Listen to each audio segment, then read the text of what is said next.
Bubble cake എന്ന് പറയുമ്പോൾ തന്നെ ഫസ്റ്റ് നമുക്ക് മനസ്സിൽ വരിക ബൂസ്റ്റും നട്ട്സും ആണ്. അതാണല്ലോ ആ കേക്കിൻ്റെ ഒരു പ്രത്യേകത. അപ്പോൾ നമ്മളിവിടെ 2 കിലോ കേക്കിന് വേണ്ടിയിട്ട് 3 ടേബിൾ സ്പൂൺ ബൂസ്റ്റും 4 ടേബിൾ സ്പൂൺ ചൂടുള്ള പാലൊഴിച്ച് മിക്സ് ചെയ്ത് വെക്കുകയാണ്. ചൂടുള്ള പാലൊഴിക്കുമ്പോൾ മാത്രമാണ് കറക്റ്റ് ആ ഒരു ബൂസ്റ്റ് മെൽറ്റായിട്ട് വരുള്ളൂ. നമ്മൾ ആദ്യം തന്നെ ബൂസ്റ്റ് കലക്കി വെക്കാം, എനർജി വരട്ടെ.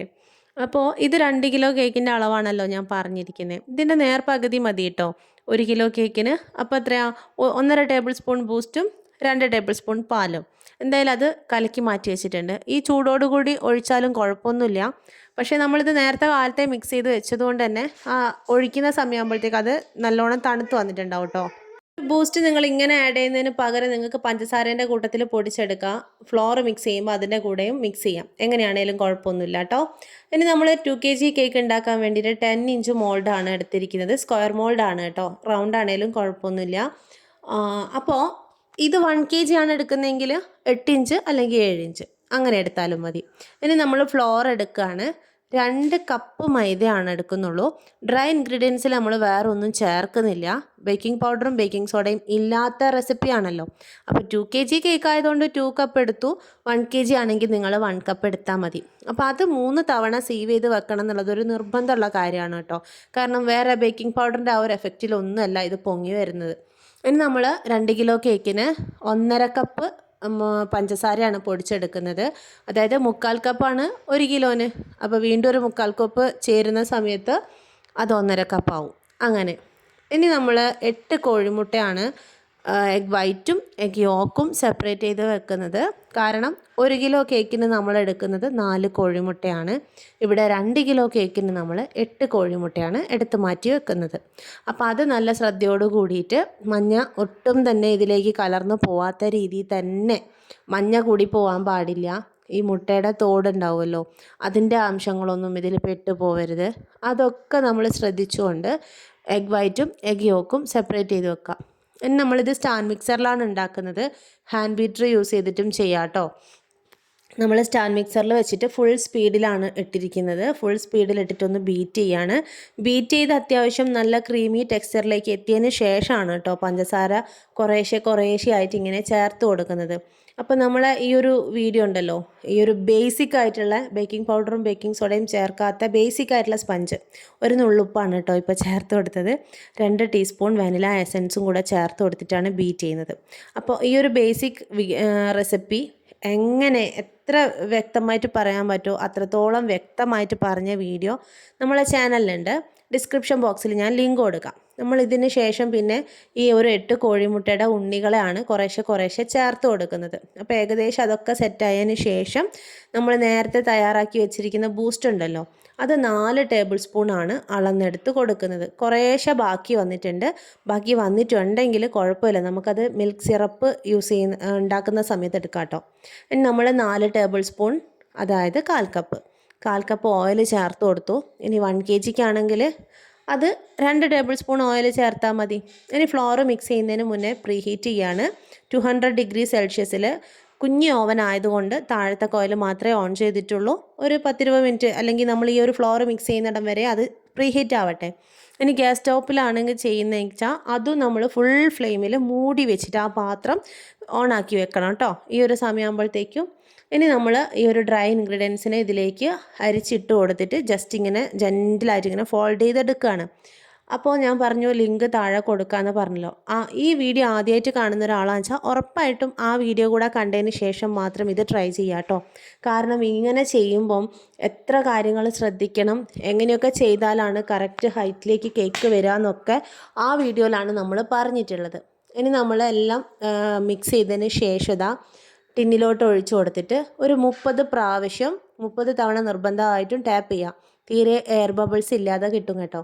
ഇനി നമ്മളിത് കേക്ക് ടിൻ ഇതിലേക്ക് ഇറക്കി വെച്ചതിന് ശേഷം ഒരു 160 ഡിഗ്രിയിൽ 40 മിനിറ്റ് കൊണ്ട് അല്ലെങ്കിൽ 35 മിനിറ്റ് കൊണ്ട് ഇത് ബേക്കായി കിട്ടും കേട്ടോ. പക്ഷേ വലിയ ഓവനാണെന്നുണ്ടെങ്കിൽ എനിക്ക് ടൈം എടുക്കുകയാണ് ചെയ്യുന്നത്. ടൈം അപ്പോൾ ഓരോ ടെമ്പറേച്ചറിനും അനുസരിച്ച് ഓവനനുസരിച്ച് മാറും. അതും കൂടെ ഒന്ന് ശ്രദ്ധിക്കണേ. ഗ്യാസ് സ്റ്റോപ്പിലാണെന്നുണ്ടെങ്കിൽ നിങ്ങൾ ഇതേപോലെ തന്നെ ലോ ഫ്ലെയിമിൽ ഇട്ടിട്ട് ഒരു 40 മിനിറ്റ് ബേക്ക് ചെയ്താൽ മതി. കുറച്ച് നട്ട്സ് എടുത്ത് ക്രഷ് ചെയ്ത് വെച്ചിട്ടുണ്ട് കേട്ടോ. നട്ട്സ് നിങ്ങൾക്ക് ഇഷ്ടമുള്ള അളവിനനുസരിച്ച് എടുക്കാം. എത്ര കൂട്ടണം കുറയ്ക്കണം എന്നൊക്കെ ഉള്ളത് നിങ്ങൾ ആ ഒരു എന്താ പറയുക ഇതിനനുസരിച്ചിരിക്കും. നമുക്ക് കേക്ക് 35 മിനിറ്റ് കൊണ്ട് ബേക്കായി കിട്ടിയിട്ടുണ്ട്. ബേക്കായി കിട്ടിയാൽ ഉടനെ തന്നെ അത് ഡിമോൾഡ് ചെയ്ത് വെക്കുക. ബട്ടർ പേപ്പറും മാറ്റി കൊടുക്കുക. അല്ലാന്നുണ്ടെങ്കിൽ കേക്കിൻ്റെ സൈഡൊക്കെ മുരിഞ്ഞു പോവും. പേപ്പർ ചുളുങ്ങി വരുന്നതിനനുസരിച്ച് കേക്കും അങ്ങനെ തന്നെ ഒരു ഷേപ്പിലേക്കൊക്കെ മാറിപ്പോവും. അപ്പോൾ കേക്ക് ഇതാ നല്ല സ്പഞ്ചാണ് കേട്ടോ. നിങ്ങൾ ഇതുവരെ ട്രൈ ചെയ്ത് നോക്കിയിട്ടില്ലെങ്കിൽ ഇങ്ങനെ ഒന്ന് ട്രൈ ചെയ്ത് നോക്കാം. ഞാൻ ഏത് ക്രീമാണ് യൂസ് ചെയ്യുന്നതെന്ന് കുറേ പേര് ചോദിച്ചിട്ടുണ്ട്. റിച്ച് ഗോൾഡാണ് ഞാൻ ഇതുവരെ യൂസ് ചെയ്തിട്ടുള്ളത്. അതേപോലെ 1/2 ലിറ്റർ 1 ലിറ്റർ അല്ല 1/2 ലിറ്ററാണ് നമ്മൾ പാക്ക് വാങ്ങിക്കുന്നത്. അപ്പോൾ ആ ഒരു ഫുൾ പാക്ക് 2 kg കേക്കിന് ഞാൻ എടുക്കുന്നുണ്ട്. അതായത് പിന്നെ 1 kg കേക്കാണെന്നുണ്ടെങ്കിൽ 1 കപ്പാണ് ഞാൻ ഉപയോഗിക്കുന്നത്. ബിഗിനേഴ്സൊക്കെ ആണെന്നുണ്ടെങ്കിൽ ഒരു 1.25 കപ്പ് 1.5 കപ്പ് എടുത്തിട്ട് ചെയ്തോളൂ കേട്ടോ. അപ്പോൾ കുറച്ചൊന്ന് എക്സ്പെർട്ട് ആയി കഴിഞ്ഞാൽ നമുക്ക് പെർഫെക്റ്റ് ആയിട്ട് ആ ക്രീം മതിയാവും. ഇനി നമ്മൾ ഈ ഒരു ക്രീമിനകത്തോട്ട് ചേർത്ത് കൊടുക്കാൻ വേണ്ടി പോകുന്നത് ബൂസ്റ്റാണ്. ബൂസ്റ്റിൻ്റെ ഫ്ലേവർ വേണമെന്ന് പറഞ്ഞല്ലോ. ബൂസ്റ്റ് ചേർക്കുന്നതോടൊപ്പം തന്നെ നിങ്ങൾക്ക് കുറച്ച് മിൽക്ക് മെയ്ഡും കൂടെ ചേർത്ത് കഴിഞ്ഞാൽ കേക്കിന് ഭയങ്കര ടേസ്റ്റ് ആയിരിക്കും കേട്ടോ. ഈ കേക്ക് നമ്മൾ കുറച്ചൊരു വ്യത്യസ്തമായിട്ടാണ് ചെയ്യുന്നത്. എല്ലാ കാര്യങ്ങളും അങ്ങനെ വേണമെന്നൊന്നുമില്ല കേട്ടോ. ഇനി നമ്മളൊരു കപ്പിലോട്ട് നേരത്തെ തയ്യാറാക്കി വെച്ചിട്ട് ബാക്കി വന്ന ബൂസ്റ്റില്ലേ അത് ഒഴിച്ചു കൊടുത്തു. അതേപോലെ ആ ഒരു റിച്ച് ഗോൾഡിൻ്റെ ടിന്നിൽ ആ പാക്കറ്റിൽ കുറച്ച് ഇങ്ങനെ ബാക്കി ഊറി കിടക്കൂലേ അതും കൂടെ ഇതിലേക്ക് ഒഴിച്ചു കൊടുത്തു. മധുരത്തിനനുസരിച്ച് മിൽക്ക് മെയ്ഡ് ഒഴിച്ചു കൊടുത്തു. ഇനി നമ്മൾ പാലാണ് ഒഴിച്ചു കൊടുക്കുന്നത്. 1 കിലോ കേക്കിന് എനിക്ക് 1/4 കപ്പ് മുതൽ 1 കപ്പ് വരെയാണ് സിറപ്പ് ആവശ്യമായിട്ട് വരുന്നത്. അപ്പോൾ ഇതൊരു 1.5 കപ്പ് 1.25 കപ്പ് വരെയാണ് നമ്മൾ പാല് എടുക്കുന്നത്. പാലല്ല എല്ലാം കൂടിയുള്ളൊരു മിക്സ് അവസാനം നമുക്കൊരു 1.25 കപ്പ് ഉണ്ടെങ്കിൽ നന്നായിരിക്കും. കേക്ക് നമ്മൾ 2 ലെയറായിട്ടാണ് കട്ട് ചെയ്തിട്ടുള്ളൂ. 3 ലെയറായിട്ട് സുഖമായിട്ട് കട്ട് ചെയ്യാം കേട്ടോ. പക്ഷെ ഞാനിപ്പോൾ തൽക്കാലം 2 ലെയറായിട്ടാണ് കട്ട് ചെയ്തത്. അതുകൊണ്ട് തന്നെ ഇത് നന്നായിട്ട് വെറ്റ് ചെയ്യണം. കാരണം 1 ലെയർ തന്നെ തിക്നെസ് കൂടിയത് കൊണ്ട് നല്ലോണം പോലെ വെറ്റ് ചെയ്ത് കൊടുക്കണം കേട്ടോ. പിന്നെ ഈ ഒരു സ്ക്വയർ കേക്ക് ഐസിങ് ചെയ്യുന്നതിനെ പറ്റിയുള്ള ഡീറ്റെയിൽഡ് വീഡിയോ നമ്മൾ ചെയ്തതാണ്. അതുകൊണ്ട് ഈ വീഡിയോയിൽ അതിനെപ്പറ്റി ഒന്നും പറയുന്നില്ല കേട്ടോ.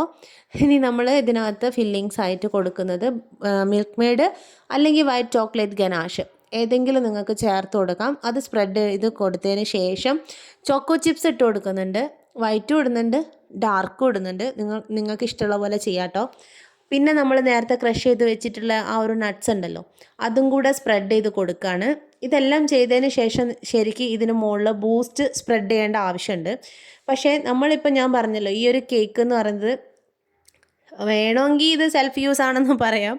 പക്ഷേ സെൽഫല്ല, കുറച്ച് പേര് വരും. പക്ഷെ അവരുടെ ഫ്ലേവറും കാര്യങ്ങളൊക്കെ നമുക്കറിയാം.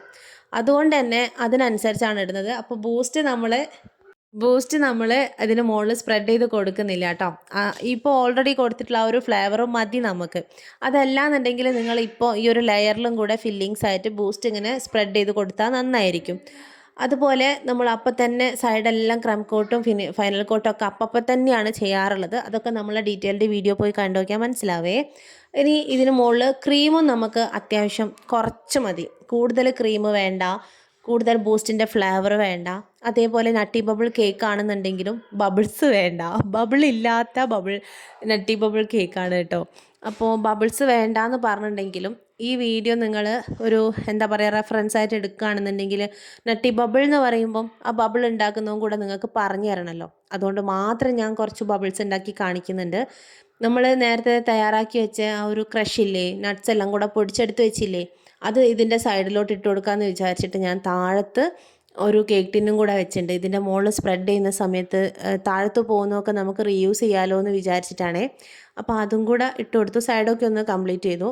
ഇനി നമുക്ക് ഞാൻ പറഞ്ഞില്ലേ ബബിൾസ് ഉണ്ടാക്കി കാണിച്ചു തരാം, ജസ്റ്റ് കാണിച്ചു തരാമെന്ന് വിചാരിച്ചിട്ട് വെച്ചു. പക്ഷേ സംഭവം നടന്നില്ല. ഞാൻ കാണിച്ചു തരാം, പറഞ്ഞു തരാം കേട്ടോ.